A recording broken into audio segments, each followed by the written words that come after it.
Welcome to school.com English classes. We are going to study Should Wizard Hit Mommy. ये जो है 5th chapter है आपकी Vistas class 12 से। तो इसमें हम जॉन अपडाइक को पढ़ेंगे और ये बहुत ही अच्छी स्टोरी है जो कि आपको काफ़ी सारी इंसाइट देने वाली है। बिफोर यू रीड, इससे आप कुछ समझेंगे। ये is a story about the world view of a little child.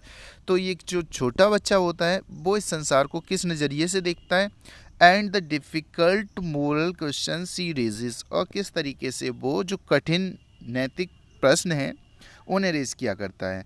The story session with a father, तब जब उसके पिताजी उसको कहानियाँ सुनाया करते हैं। उन कहानियों में से जैसे अगर हम कुछ काल्पनिक कहानियाँ सुनाया करते हैं तो उसमें हम वो सारे एलिमेंट्स शामिल किया करते हैं जो कि हमारी रियल लाइफ में घटित नहीं होते, और बच्चे उन सारी चीज़ों में डिफ्रेंशिएट नहीं कर पाते हैं, इतना बारीकी से वो नहीं सोच पाते। वो तो जो कुछ भी हम बताया करते हैं वो सारा का सारा रियल समझते हैं, और जब वो सारी चीज़ों को रियल ही समझते हैं तो फिर वो जो परियां हैं, उड़ती हुई परियां, उसकी तरह खुद को इमेजिन करने लगते हैं और जादू की छड़ी को अपने हाथ में पकड़कर देखने लगते हैं, और बहुत सारी ऐसी चीज़ें जो कि इस दुनिया में संभव नहीं है उनको वो रियल मानने लगते हैं। और ये चीज़ जब वो क्वेश्चन के रूप में हमसे किया करते हैं कि ऐसा भी हो सकता है और वैसा भी हो सकता है, तो कहीं ना कहीं हम जो ये कहा करते हैं कि नहीं बेटा ये तो केवल कहानियों में ही हुआ करता है,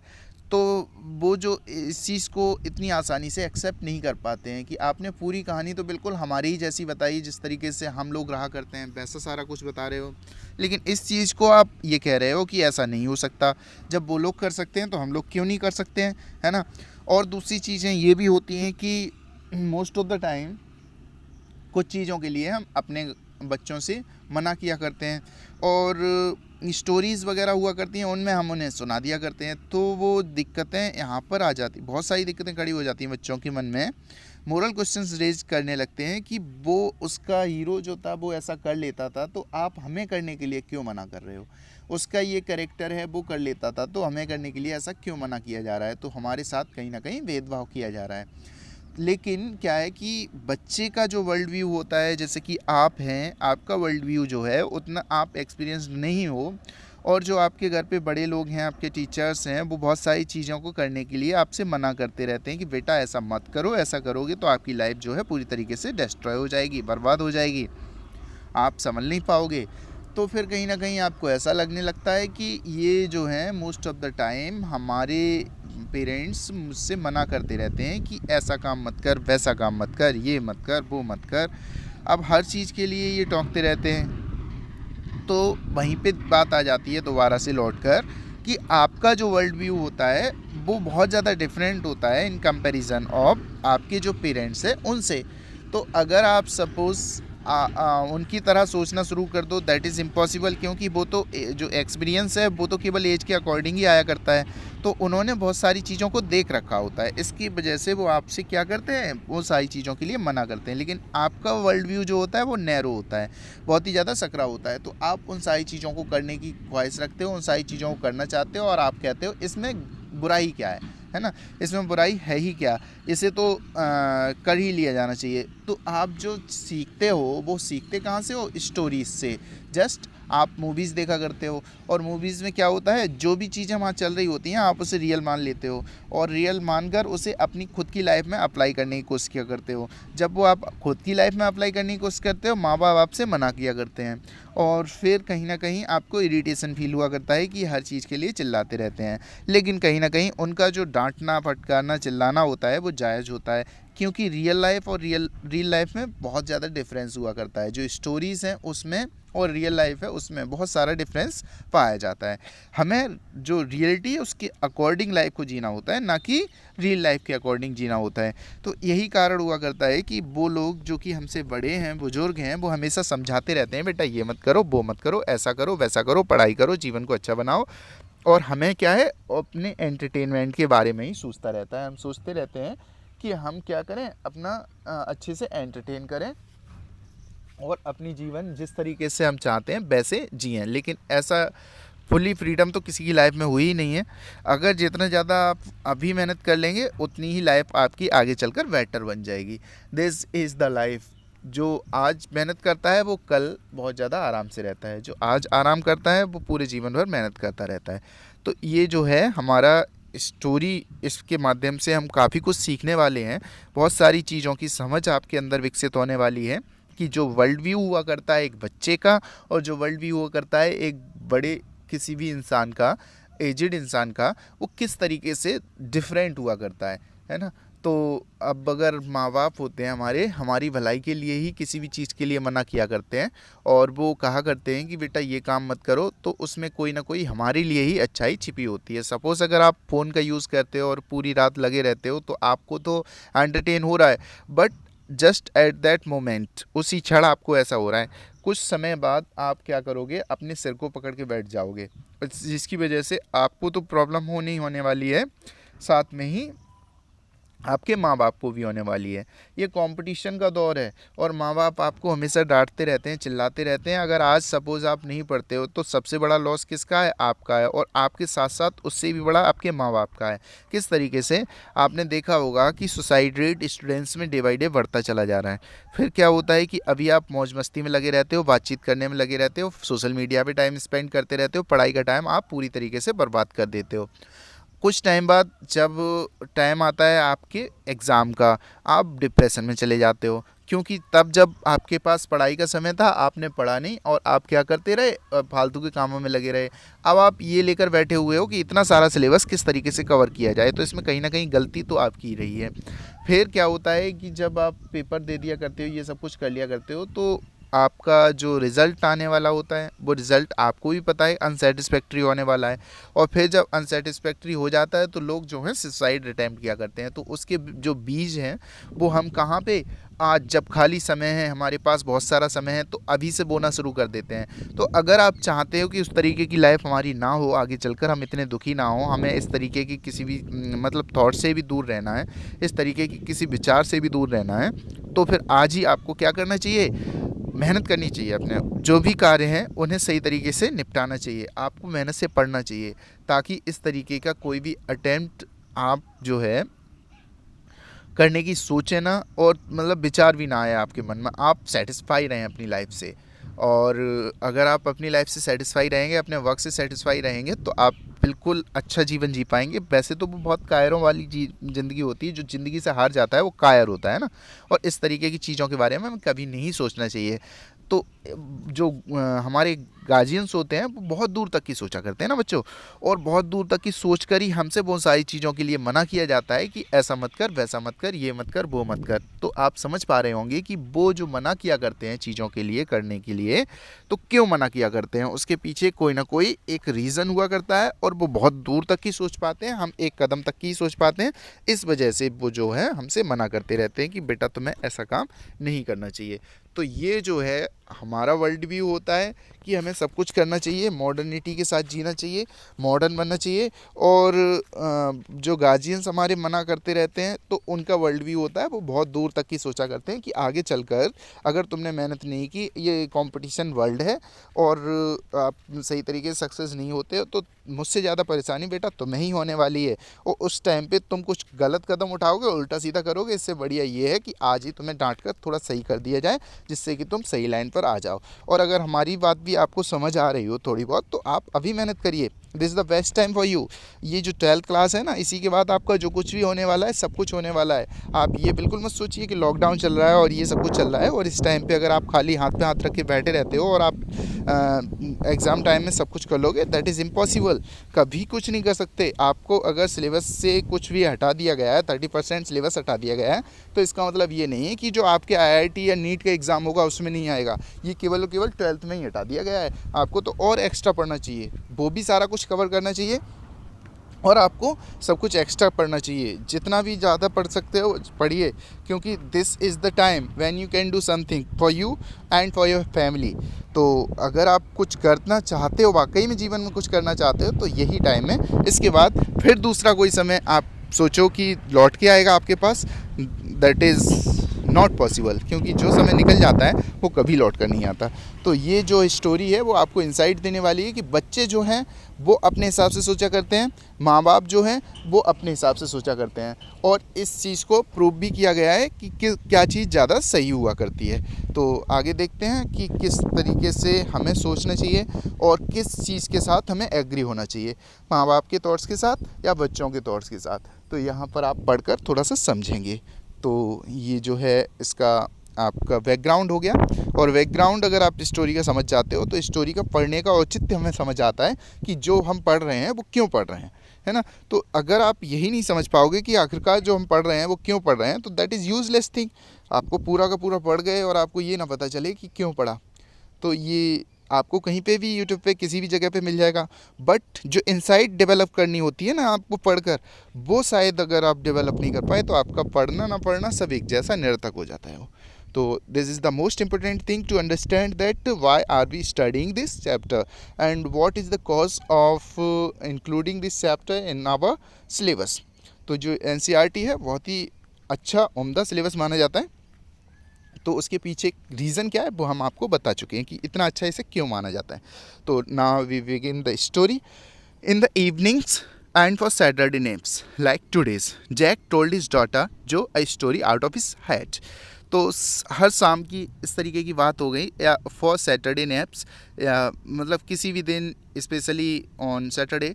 तो जब वो सोने के लिए जाया करते थे तो जैक जो है अपनी डॉटर जो, जिसका जोआन नाम है पूरा, जो शॉर्ट में कहते हैं, उसको एक स्टोरी सुनाया करता था। और वो भी स्टोरी किस तरीके की हुआ करती थी, खुद दिमाग से बना लिया करता था। ऐसी छोटी बच्ची थी तो कैसी भी स्टोरी है बस इंटरेस्टिंग होनी चाहिए थोड़ी सी, उसमें जानवर जीव वगैरह हों तो अच्छी लगती थी उसे। तो इस तरीके की स्टोरी उसे सुनाया करता था रोज़ बनाकर। This custom began when she was 2। तो ये जो परंपरा थी, ये जो स्टोरी सुनाने की, वो कब शुरू हुई थी? तब शुरू हुई थी जब वो केवल और केवल 2 साल की थी। Was itself now nearly 2 years old। अब क्या है, 2 साल हो गए इस परंपरा को चलते चलते। तो इसका मतलब ये जो बच्ची है जो, उसकी एज कितनी हो गई? 4 साल, क्योंकि वो जब 2 साल की थी तब ये परंपरा शुरू हुई थी। 2 साल से वो कहानी सुना रहे हैं उसे, और 2 साल हो गए इसे सुनाते सुनाते। तो बच्ची हो गई 4 साल की, वो कहानी सुनाते हो गए 2 साल। And his had felt empty. अब क्या है कि इतना लंबा टाइम हो गया कहानी बना बनाकर सुनाते सुनाते, तो इसका दिमाग जो है कहीं ना कहीं अब खाली सा लगने लगा। कितने थॉट्स लाए बेचारा, दिमाग से ही तो बना रहा है सब कुछ। Each new story was a slight variation of a basic tale. जो उसकी एक बेसिक टेल हुआ करती तो उसमें थोड़ा सा बदलाव करके वही कहानी दोबारा सुना दिया करता था। इसमें कैरेक्टर्स बदल देता था और 1-2 इंसिडेंट बदल देता था। आ स्मॉल क्रिएचर, उसमें क्या हुआ करता था मोस्ट ऑफ द टाइम, एक छोटा सा जानवर हुआ करता था, स्मॉल क्रिएचर, है ना, जीव हुआ करता था कोई, यूजुअली नेम्ड रोज़र। उसका ऑब्वियसली नेम जो हुआ करता था वो क्या हुआ करता था? रोज़र नाम हुआ करता था। मोस्ट ऑफ द टाइम जो जीव हुआ करता था उसका नाम क्या हुआ करता था? रोज़र। और रोज़र के साथ कुछ जोड़ दिया जाता था, जैसे कि रोज़र फिश कह दिया जाता था, रोज़र स्क्वेरल कह दिया जाता था, रोज़र चिपमंक कह दिया जाता था। तो ये जो थे उसके हीरो हुआ करते थे स्टोरी के, उस मेन कैरेक्टर, लीड कैरेक्टर के तौर पर उस स्टोरी में वो इंक्लूड किया करते थे। Had some problem and went with it to the wise owl. और हर कहानी में ये चीज़ शामिल रहा करती थी कि उसको किसी भी तरीके की कोई दिक्कत हो जाती थी। वो जो लीड कैरेक्टर हुआ करता था स्टोरी का, उसको किसी भी तरीके की कोई दिक्कत होती थी और वो बुद्धिमान बूढ़े उल्लू के पास, आउल के पास जाया करता था। The owl told him to go to the wizard. और फिर वो जो आउल हुआ करता था वो उसे बोला करता था कि तुम जो है किधर चले जाओ, कहाँ चले जाओ, किसके पास? विज़ार्ड जादूगर एक, है ना, उसके पास। And the wizard performed a magic spell. और फिर जो विज़ार्ड हुआ करता था वो क्या किया करता था? एक मैजिक स्पेल किया करता था, एक मंत्र वगैरह फूंक देता होगा। That solve the problem. और उसके बाद क्या था, उसकी जो लीड कैरेक्टर था उसकी सारी दिक्कतें ख़त्म हो जाती थी, उसकी प्रॉब्लम सॉल्व हो जाती थी। Demanding in payment number of pennies. और उसके बदले में वो क्या किया करता था? कुछ पेनीज, धेला जिसे कहते हैं ना, पैसे कुछ मांगा करता होगा, greater than the number that Roger castor had. तो अगर आप सपोज़ 5 धेला लेके गए, 5 पेनीज लेकर गए, तो वो हमेशा उससे ज़्यादा मांगेगा। सपोज़ अगर आप 7 लेके गए तो फिर वो उससे 3 या 4 ज़्यादा मांगेगा। अगर आप 10 लेकर गए तो फिर 10 से ज़्यादा मांगेगा। तो इस तरीके से वो जो था, क्योंकि वो जादूगर था, वो समझ जाया करता था, वो हमेशा ज़्यादा ही मांगा करता था नॉर्मल जितना मनी आप हाथ में लेकर जाया करते, मतलब आपसे, मतलब वो क्रिएचर जो लीड कैरेक्टर हुआ करता था। तो उससे वो इतने की डिमांड किया करता था।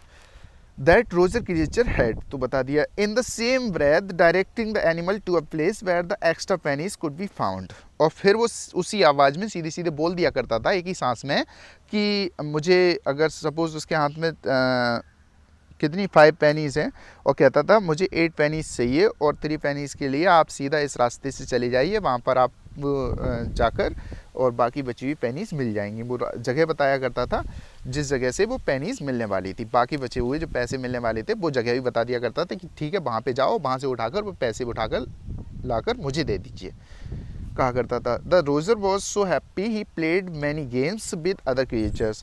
तो ये सुनकर जो रोजर हुआ करता था ना, जो रोजर नाम का क्रिएचर जो कि लीड कैरेक्टर हुआ करता था, वो बहुत ज़्यादा खुश हो जाया करता था क्योंकि उसकी जो प्रॉब्लम थी वो सॉल्व हो जाती थी और वो बहुत सारे गेम्स खेला करता था आगे अपने साथ के, क्योंकि छोटे बच्चों को गेम्स पसंद है ना, तो उसी तरीके की स्टोरी सुनाया करता था जैसे कि उस बच्चे को पसंद आ जाए।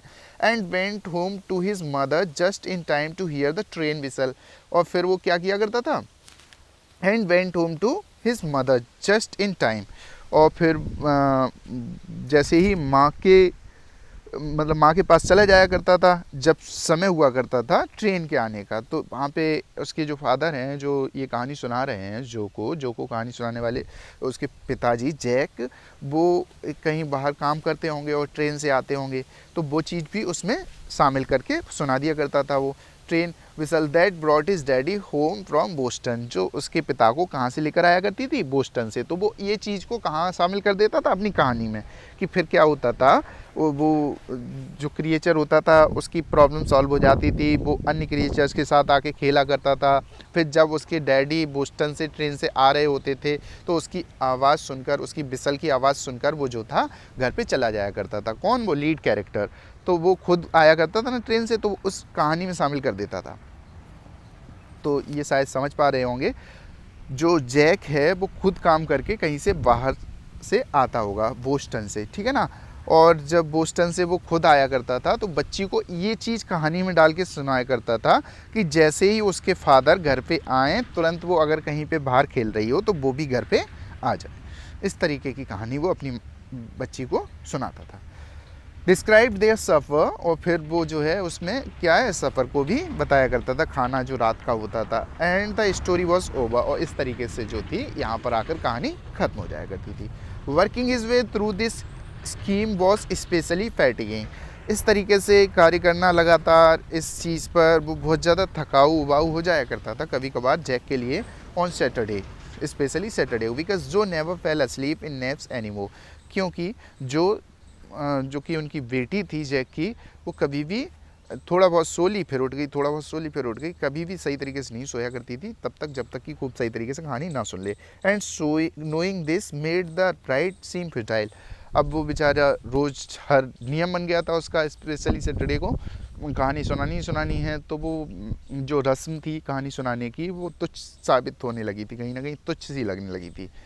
The little girl not so little any more, अब वो जो छोटी लड़की थी ना वो अब इतनी छोटी भी नहीं रही थी। The bumps her feet made under the covers were half way down the bed, इतनी छोटी नहीं थी, अब थोड़ी सी बड़ी हो गई थी। उसके पैर कहाँ थे, half way down the bed, अध भर तक पहुँच जाया करते थे, मतलब इतनी बड़ी हो गई होगी, लंबी हो गई होगी थोड़ी सी, तो कवर के अंदर जो पैर डाल रखे हैं। The bumps her feet made under the covers were half way down the bed, तो बेड में अधभर तक पहुंच जाया करते होंगे। देयर बिग डबल बेड, उनका जो लंबा सा बड़ा सा डबल बेड था। That they let her be in for nest, जिस पे वो सोने के लिए लेटा करते थे। And when she was sick, या फिर तब लेटा करती थी जब वो बीमार हुआ करती थी। And at last arrange her self, फिर वो क्या है, पैर टकराते हैं उसके, मतलब पैर मारती है पैरों में और लेटी हुई है, थोड़ी सी बड़ी हो गई है, एहसास हो रहा है उसे कि बच्ची धीरे धीरे बढ़ रही है, समझदार होती चली जा रही है।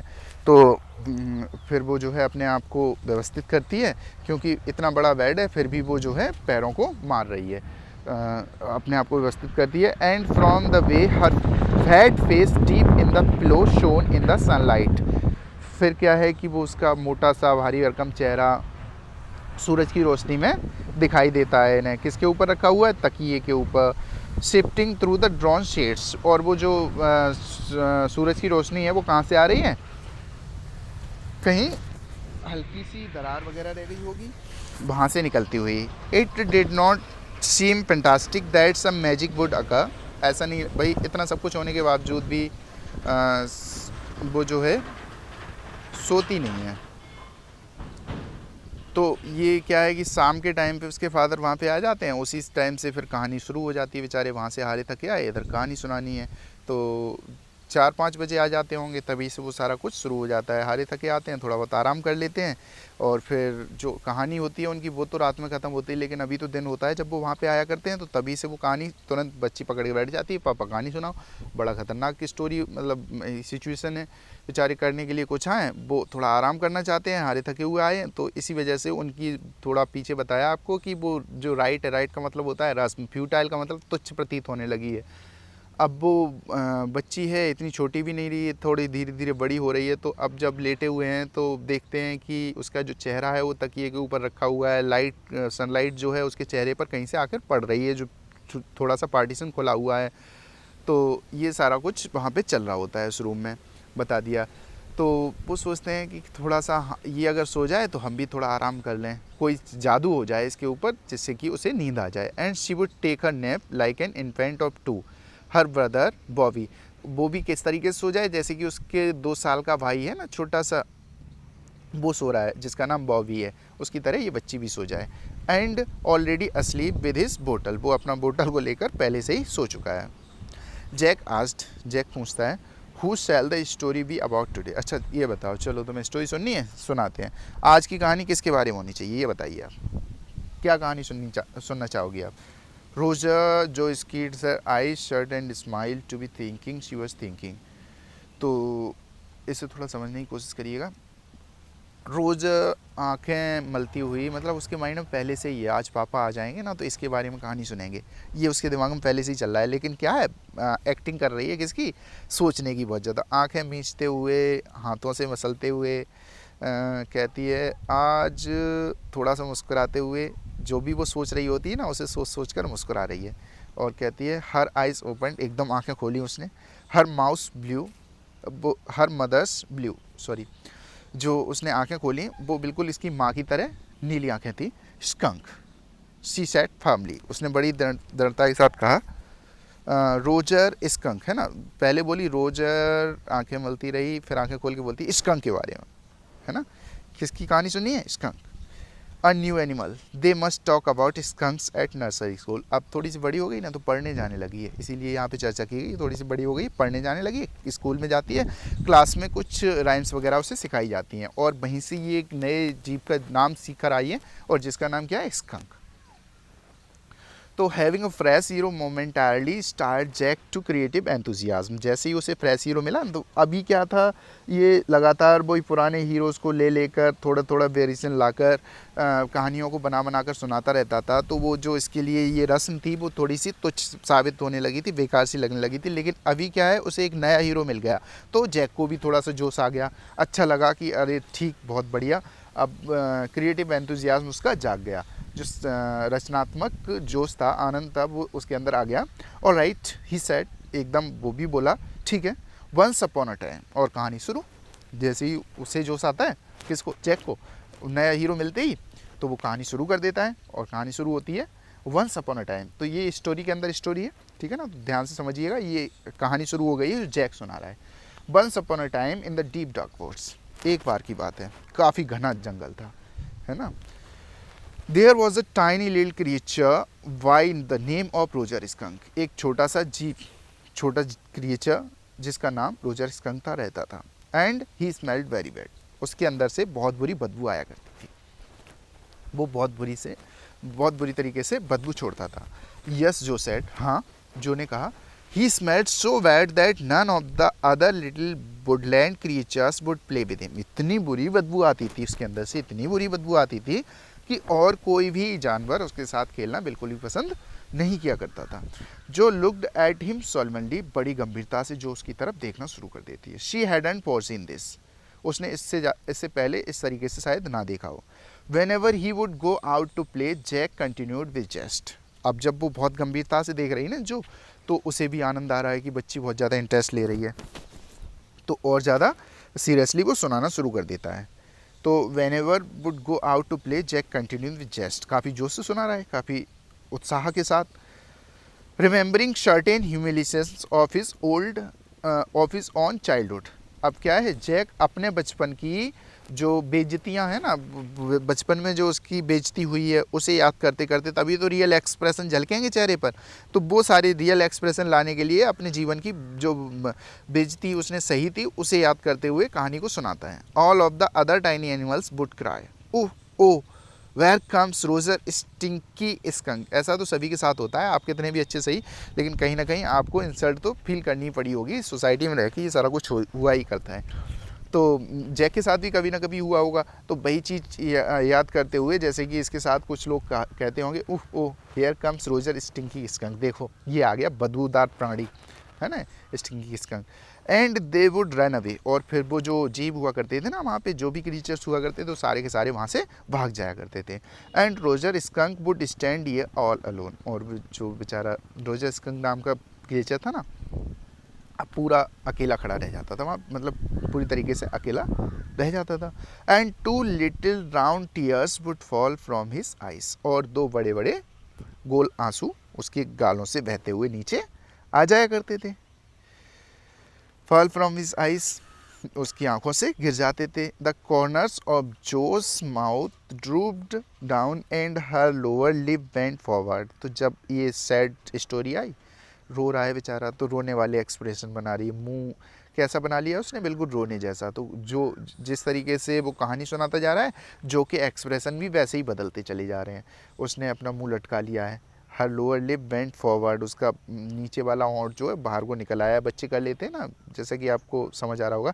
As he traced with a 4 finger along the side of her nose, अपनी जो 4 फिंगर है उसने कहाँ पे लगा रखी है, अपनी नोज़ के पास में। The course of one of Rogers tears, बिल्कुल उस तरीके से जिस तरीके से उसकी आँख से आंसू निकल रहे होंगे, तो कहाँ पे कैसे, तो वो एक्सप्रेशन देने की कोशिश कर रही है, कौन, जो कहानी सुनते हुए। Won't he see the owl, she asked in a high and friendly refund voice, जब उसने देखा कि इतना परेशान है वो क्रिएचर, तो उसने कहा कि अच्छा, तो फिर वो उस ओल्ड आउल के पास क्यों नहीं गया, वही जो कि उसकी हर कहानी में हुआ करता था। जैसे कि हमने आपको पहले बताया, कुछ चीज़ें उसकी कहानी में कॉमन हुआ करती थी ना, तो ये बच्ची भी समझ गई थी कि अगर किसी भी तरीके की कोई भी दिक्कत आ जाएगी तो उसकी दिक्कत सॉल्व हो जाएगी, कहाँ पर, वो ओल्ड आउल के पास जाने के बाद। तो उसने कह दिया कि अच्छा, इतना ज़्यादा परेशान था तो भी क्या वो वहाँ पे नहीं गया, किसके पास, ओल्ड आउल के पास। रफंड वॉइस में फ्रेंडली हल्की सी खुरदरी, मतलब ऐसा है कि भद्दी सी आवाज़ में उसने पूछा। Sitting on the bed beside her, Jack felt the covers tug as her legs switched tensely, तो ये उसकी पूरी की पूरी बॉडी पे कहीं ना कहीं इस चीज़ का इम्प्रेशन दिखाई दे रहा था, जो उसकी स्टोरी थी उसका। तो पूरी तान के वो पैर बैठी हुई थी, मतलब तनाव था उसकी पूरी बॉडी में काफ़ी। उसके जो कवर उसके ऊपर डाल रखा ना, चादर वगैरह डाल रखा होगा, खींचे पड़ी थी काफ़ी तेज से पैरों से। He was pleased with this, अब वो जैक जो था ना काफ़ी खुश था ये क्षण देखकर कि अरे वाह, बच्ची को पूरा आनंद आ रहा है ना, खूब अच्छे से ध्यान से कहानी को सुन रही है। He was telling her something true, चलो उसे ऐसा एहसास हो रहा था कि कुछ ना कुछ चलो सत्य बता रहा है। अब सत्य क्या था इसमें, अपने जीवन की जो कहानी थी ना, क्या अपनी जो बेइज्जतियाँ थी वो शामिल करके बता रहा था, तो खुश हो रहा था वो भी। समथिंग शी मस्ट नो, कुछ ऐसा जिसे वो ज़रूर बताना चाहता था, और वो चाहता था कि इसे अवश्य जानना चाहिए, किसे, जो को। And had no wish to hurry on, और वो जो ये कहानी सुना रहा था ना, इसमें वो जल्दबाजी नहीं करना चाहता था, आराम से उस कहानी को उसे बताना चाहता था। But downstairs a chair scrape, तभी क्या होता है, नीचे से आवाज़ आया करती है एक चेयर को खींचने की। And he realized he must get down to help Claire find the living room woodwork, तो उसे ऐसा एहसास होता है कि उसे जाकर उसकी जो पत्नी क्लेयर है उसकी हेल्प करनी चाहिए, जो लिविंग रूम है जहाँ पर ड्राइंग रूम वगैरह होता है ना, उस वुडवर्क जो काम चल रहा है वहाँ पे, जो लकड़ी वकड़ी की कोई सामान रखा है उसमें उसकी हेल्प करनी चाहिए, जो कर रही है वहाँ पे। Well he walked along very sadly and came to a very victory, फिर क्या है, कहानी को कंटिन्यू रखता है, जाता नहीं है, सोचता है, केवल जैक सोचता है लेकिन जाता नहीं है। फिर अपनी कहानी में बताता है, हाँ हाँ ठीक ठीक, कहाँ पे थे हम, he walked along very sadly, वो चलता गया, बहुत उदास था, बहुत ज़्यादा सैड था, और सैड सैड चलता गया and came to a very victory. और फिर कहाँ पहुँचा आगे, एक बहुत बड़े से पेड़ के पास, बहुत बड़े पेड़ के पास आ गया। And in the tiptoe of the tree was an enormous wise old owl. और वहाँ पर जब पहुँचा तो देखता है बिल्कुल ऊपर पेड़ पर एक बहुत बड़ा सा विशाल सा बुद्धिमान बूढ़ा उल्लू बैठा हुआ है। गुड, अब क्या है, कौन बोल पड़ा, वही, क्योंकि यही तो चाहती थी ना वो, कि वो उसके पास जाए और उसकी प्रॉब्लम सॉर्ट आउट हो जाए। तो mister owl, Roger skunk said, वहाँ पर रोजर स्कंक ने जाकर बोला, mister owl, all the other little animals runs away from me. जितने भी छोटे छोटे जानवर हैं वो सारे के सारे मेरे पास से भाग जाया करते हैं। Because I smell so bad, क्योंकि मुझ में से बहुत बुरी बदबू आती है। So you do, the old owl said, हाँ वो तो तुम में से आती है, बूढ़े उल्लू ने कहा। वेरी वेरी बैड, बहुत बुरी आती है तुम में से तो। व्हाट कैन आई डू, मैं क्या कर सकता हूँ, Roger skunk said, Roger skunk ने कहा। And he cried very hard, आती है मुझ में से, मैं क्या कर सकता हूँ। और ऐसा कह के वो बहुत तेज से रोने लगा। कौन, रोजर स्कंक। द विजर्ड जो शाउटेड, अब जो थी वो द विजर्ड कह के चीख पड़ी। क्या हुआ इसके आगे, will tell it in your next lecture. Have a nice time.